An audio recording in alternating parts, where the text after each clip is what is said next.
प्रामुख्याने प्रश्न निर्माण होतो की यावर तोडगा केव्हा निघेल आणि जे काही अधिकारी 2018 मधले अधिकारी असतील, आज असणारे अधिकारी असतील, त्यांच्या बदल्या झाल्या असतील किंवा आज जे काही अधिकारी त्या ठिकाणी काम करतात PWD मध्ये, या सर्वजण याची जबाबदारी घेणार आहेत का किंवा लोकप्रतिनिधी याकडे लक्ष देणार आहेत का? आणि जर लोकप्रतिनिधी याकडे लक्ष देत नसतील, अधिकारी याची दखल घेत नसतील, तर मग सर्वसामान्य लोकांचा पैसा मातीत गेला असं म्हणायला हरकत नाही. नमस्कार, ABP मराठीमध्ये पुन्हा आपलं स्वागत आहे.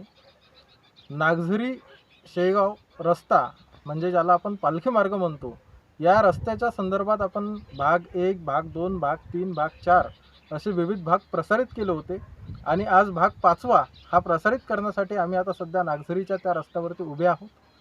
या रस्त्याच्या संदर्भात बोलत असताना आम्ही काही तांत्रिक माहिती जी होती ती मिळवण्याचा सुद्धा प्रयत्न केलेला आहे आणि आज प्रत्यक्ष हा रस्ता पाहत असताना आम्ही कसुऱ्यापर्यंत गेलो आणि कसुऱ्यापर्यंत गेल्यानंतर आम्हाला एक गोष्ट लक्षात आली आवर्जून की ती म्हणजे अशी की पारसकडे जाणारा रस्ता म्हणा किंवा समोर अडुशीकडे जाणारा रस्ता म्हणा, त्या दोन्ही रस्त्यावर अशा पद्धतीनं जे तुम्हाला दिसत आहे असं काम सुरू असल्याचं सुद्धा त्या ठिकाणी आम्हाला दिसलेलं नाही आहे.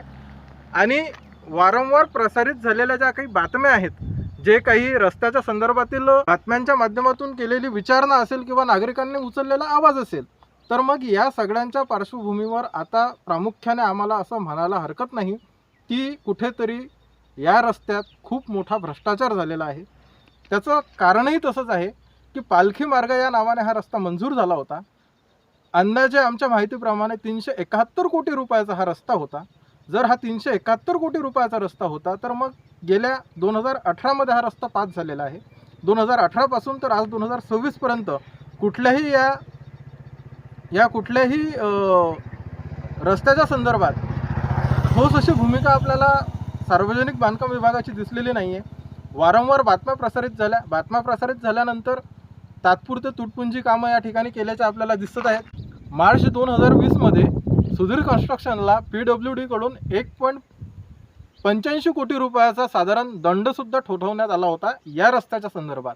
आता मुद्दा असा निर्माण होतोय की जी सुधीर कन्स्ट्रक्शन कंपनी आहे, ही कंपनीच रजिस्टर केली तेव्हा पालखी मार्ग या नावाने रजिस्टर करण्यात आली होती.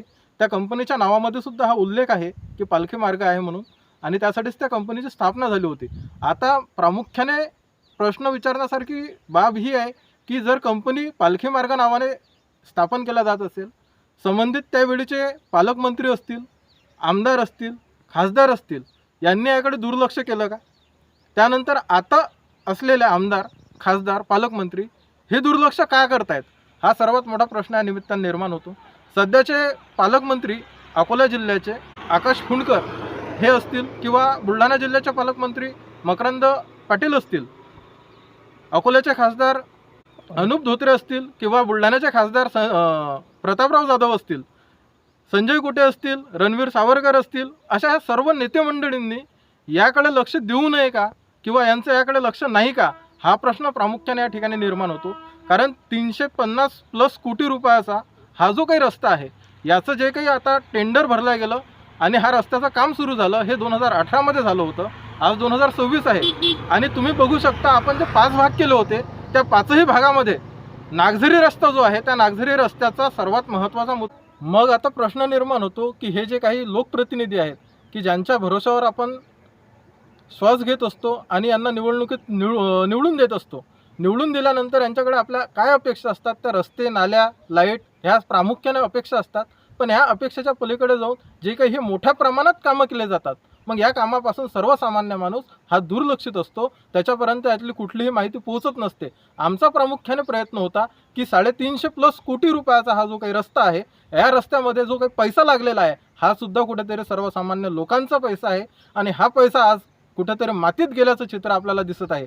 आज नागझरीचा जो रस्ता आहे हा 4 पदरी रस्ता दिसतोय आणि नागझरीपासून पुढे गेल्यानंतर कसुऱ्याच्या समोर तुम्ही मग पारसकडे जा किंवा इकडे अडुशीकडे जा, तिथे तुम्हाला याचे काम सुरू असल्याचे औषधसुद्धा दिसत नाहीत. मग नेमका हा संपूर्ण पालखी मार्ग जो आहे की ज्यासाठी एवढा मोठा पैसा खर्च करण्यात आला, एवढं मोठं टेंडर भरण्यात आलं, हा सर्व रस्त्याचा पैसा कुठं गेला आणि हा जो काही 4 पदरी रस्ता आहे हा प्रलंबित जो आहे हा केव्हा सुरू होणार, हा प्रामुख्याने प्रश्न आहे. सर्वात महत्त्वाची गोष्ट आम्ही आमच्याच चॅनलच्या माध्यमातून दाखवलं होतं की रेल्वे प्रशासनाने या ठिकाणी बोर्ड लावलेला आहे की हा रेल्वे प्रशासनाच्या अत्तरीमधला भाग असून इथून हा रस्ता जाऊ शकत नाही, त्यावर सुद्धा अजूनही तोडगा निघालेला नाही. आजही रेल्वेचा बोर्ड त्या ठिकाणी आपल्याला तसाच दिसतो आहे. मग प्रामुख्याने प्रश्न निर्माण होतो की यावर तोडगा केव्हा निघेल आणि जे काही अधिकारी 2018 अधिकारी असतील, आज असणारे अधिकारी असतील, त्यांच्या बदल्या झाल्या असतील किंवा आज जे काही अधिकारी त्या ठिकाणी काम करतात PWDमध्ये, या सर्वजण याची जबाबदारी घेणार आहेत का किंवा लोकप्रतिनिधी याकडे लक्ष देणार आहेत का?